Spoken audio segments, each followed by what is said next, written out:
पति पत्नी की दिल छूने वाली कहानी। यह कहानी है एक गरीब लड़के और उसकी पत्नी की। लड़का जो एक सेठ के यहाँ नौकरी करता था, बहुत कम पैसे कमाता था लेकिन बहुत ही खुश था। उसकी पत्नी बहुत सुंदर थी जिससे वह बेइंतहा प्यार करता था। उसकी पत्नी के बाल बहुत ही लंबे व सुंदर थे। वास्तव में वह अपनी पत्नी के बालों को बहुत पसंद करता था। एक दिन पत्नी के बालों में लगाने वाला हेयर क्लिप टूट गया।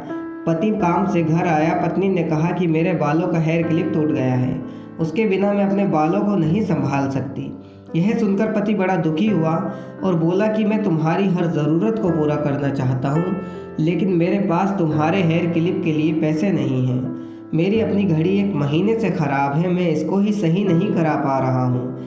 पत्नी ने कहा ठीक है, मुझे कोई ख़ास ज़रूरत नहीं है। अगले दिन पति काम पर जा रहा था लेकिन उसके मन में वही बात चल रही थी कि मेरी पत्नी ने पहली बार मुझसे किसी चीज़ को कहा था लेकिन मैं उसको भी पूरा नहीं कर पाया। फिर उसका ध्यान अपनी ख़राब घड़ी पर गया और उसे घड़ी सुधारने वाली दुकान पर जाकर कुछ रुपए में बेच दी।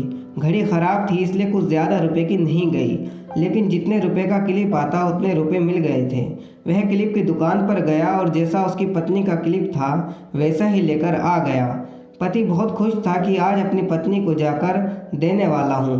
पति घर पहुँचा तो देखा कि उसकी पत्नी के जो लंबे सुंदर बाल थे वो बिल्कुल छोटे करवा लिए हैं। पति ने यह सब देखकर पत्नी से कहा कि ये इतने छोटे बाल क्यों करा लिए, मैं तुम्हारे लिए नया क्लिप लेकर आया हूँ। पत्नी ने कहा मैं बाजार में गई और अपने बालों को बेचकर आपके लिए घड़ी ले आई। यह सुनकर दोनों की आंखों में आंसू आ गए और दोनों गले लगकर रोने लगे। दोस्तों, यह छोटी सी कहानी हमें यह सिखाती है कि कोई भी कार्य हो अगर हम उसे पूरे मन से करते हैं तो वह ज़रूर पूरा होता है। हम जब भी किसी कार्य को अपने पूरे मन से नहीं करते हैं तो वो ठीक से नहीं हो पाता है। दोस्तों, ये कहानी आपको कैसी लगी कमेंट में ज़रूर बताना। Thanks for watching, subscribe now.